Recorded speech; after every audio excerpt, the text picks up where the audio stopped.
What's up with the YouTube? So back with another video. Yo, if you like the game that I've been spitting, you know what I'm saying, the knowledge I've been putting out there, the gems I've been dropping, you feel me? Go ahead, hit that like button, subscribe, leave some comments if you guys have any feedback, any disagreements or agreements. Let me know. I'm always willing to get back to the people who are commenting to have these discussions.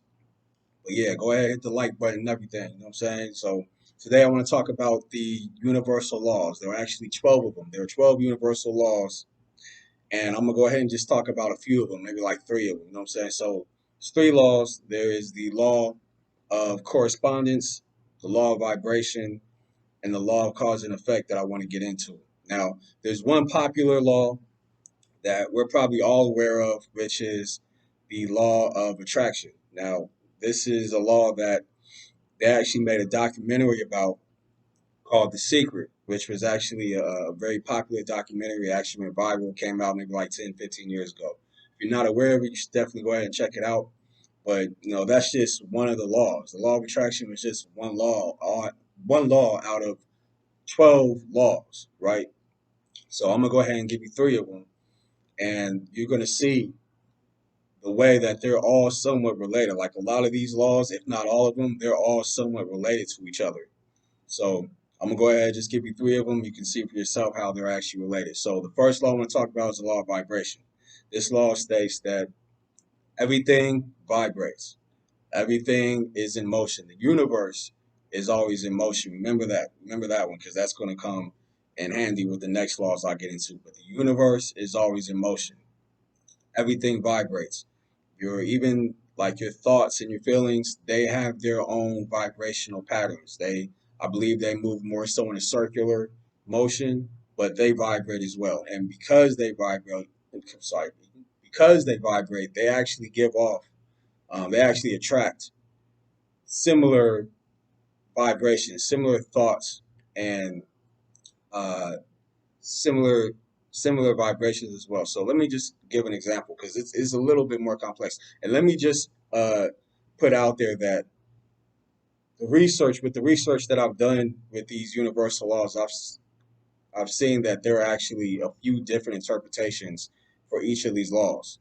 So I'm just going to go ahead and give my interpretation of these laws. But like I said, I've seen like a few different interpretations of each of these laws. So the law of vibration states that everything vibrates, and that your thoughts and your feelings give off certain vibrations. Then they have their own unique vibrations, and that your thoughts, being that they have their own unique vibrations, they tend to attract other situations or at least other people who have similar thoughts, which may have similar vibrations. That's why you may attract certain people in your life who may tend to have the same kind of thoughts, same kind of thought process, or the same kind of thoughts, or the same kind of feelings as you, because they are operating on the same vibration as you are. Whether it's a lower vibration or a higher vibration, they're operating on the same vibrations or the same frequency as you are. They have the same kind of vibe as you.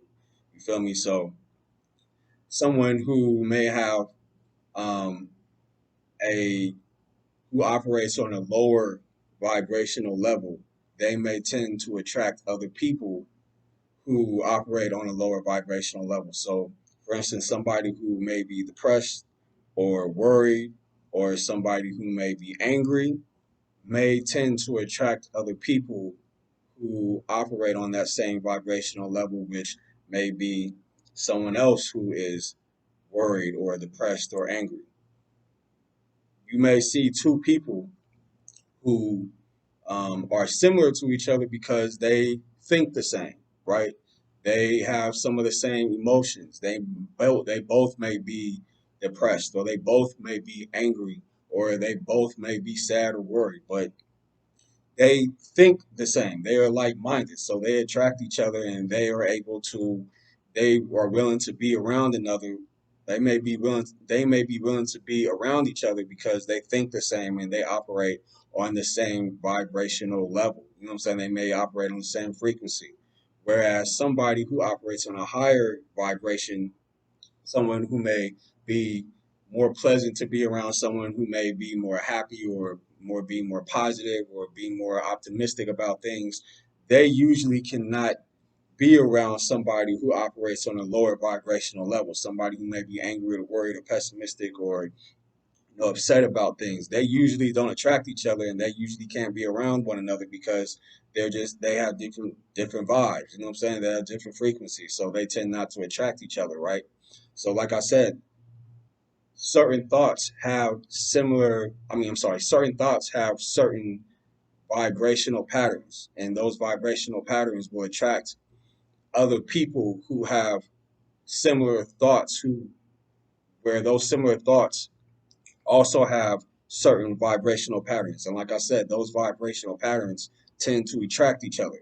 So someone who, like I said, who may have one way of thinking is usually going to attract someone who has the same way of thinking, another person who is like-minded as them, because those vibrations are similar to each other and they attract each other, right?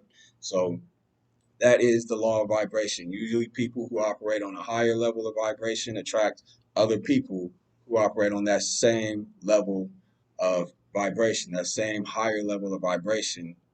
Whereas somebody who operates on a lower level of vibration, they may attract somebody else who is on a lower level of vibration. All right. So that is the law of vibration. Now, the second law is the law of correspondence. Now, this one is more a little bit more deeper. I'm not going to go too deep into this one, but this one is a little bit more complex.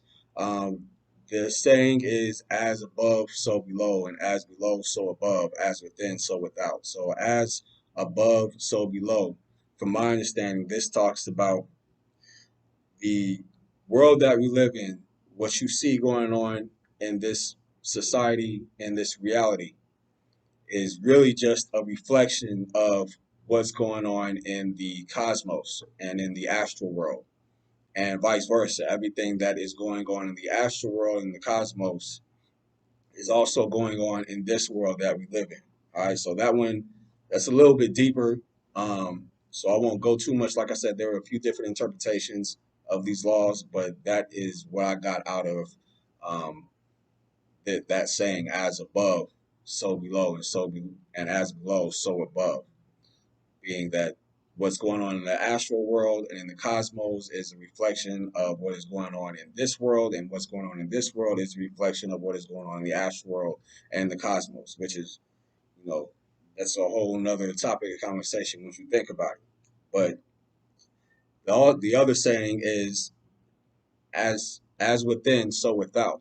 So this just means that the reality, your reality, the saying goes that we all create our own reality. So the reality that you're experiencing is really a reflection of what you're dealing with internally, right? Whatever way of thinking you have or whatever feelings you're dealing with on the inside will show in your reality, right?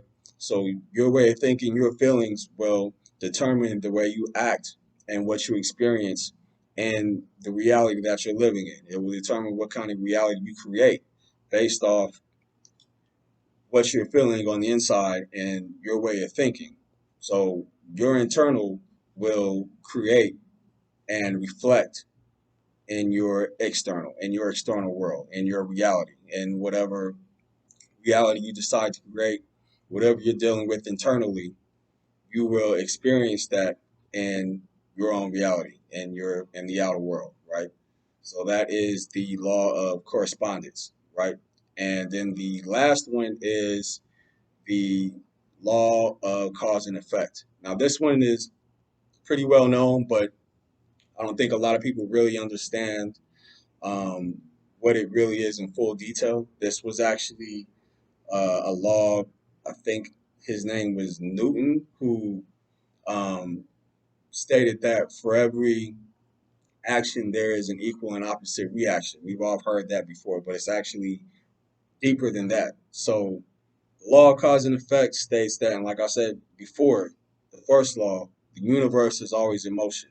The pendulum always swings back and forth. Cause and effect, right? So, but With the pendulum swinging back and forth, the cause brings an effect, but that effect will somehow later become a cause for another effect. And that effect will become a cause for another effect. And that effect will become a cause for another effect. Right? So that is the pendulum swinging back and forth. That is the universe always being in motion. And that nothing ever happens by chance. Nothing is ever coincidental. I used to think that, things were coincidental and things may have happened by chance. But on the contrary, that is the law of cause and effect happening right in front of you. I'll give an example. This is something I've experienced multiple times. But an example would be, say you were thinking about somebody, right? Maybe you were thinking about a friend or a family member that you haven't seen in a while, and you were just, maybe had a concern about him or her, or maybe you were just wondering what was going on with that person because you haven't seen them in a while, right? Well, you had your thought about what was going on with that person. Where is this person? How come I haven't spoken to this person? Or how come I haven't seen this person in a while? A day or two later, you may see or hear from that person. You may see that person. You may just randomly run into that person. You may get a phone call from that person. You may get a text from that person. You may somehow come into contact with that person. You're thinking it's all by chance and that it's all by coincidence. Really, it isn't. That is the law of cause and effect happening right before you. The cause was you thinking about that person, you wondering about that person, concerned about that person. The effect is you randomly running into that person or you randomly hearing from that person and you see that person somehow. But that is cause and effect. And that is just an example of it, right?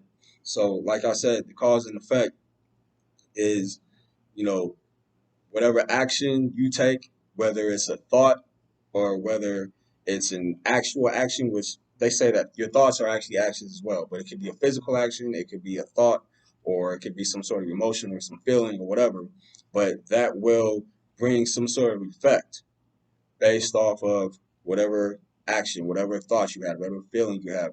There will be some sort of result because of that. Everything you do, everything you say has an effect on others. And whatever you do, whatever you say, whatever you think, there will be some result because of that. So that is the law of cause and effect. For every action, there is a reaction, right? So those are the three universal laws. Like I said, there were 12 of them, but those are just three of them. And like I said, bro, these laws, man-made laws were actually created. From my understanding, man-made laws were actually created based off of these laws. So and these laws are very powerful. They're not like man-made laws in terms of you can break these laws and think you can get away with breaking these laws, or you can misuse these laws and get away with misusing these laws. You will suffer consequences. You will be held accountable, and will deal with consequences for breaking these laws. Like with man-made laws, these were laws created by man, but my understanding is they were created based off the universal laws. Man-made laws, you can break these laws and get away with them. People break man-made laws all the time and get away with it on a regular, right? But with universal laws, if you misuse these laws or you break these laws, somehow, some way, you will suffer consequences and you will take responsibility for misusing or breaking these laws. You can't get away from these laws. These are laws that of the universe, right? So, yeah, universal laws, bro, very powerful laws, and yeah, those are the three laws I wanted to go ahead and talk about. So, like I said, if you like the game that I'm spitting, the knowledge that I'm putting out there, you know what I'm saying? Like, subscribe, comment. I really want to hear what y'all comments are. You know what I'm saying? If y'all agree, disagree, if y'all have any feedback, questions, concerns, hit me up in the comment section so I can get back to y'all. You know what I'm saying? Like the video, you know what I'm saying? And subscribe. Until then, YouTube, holla at me. All right.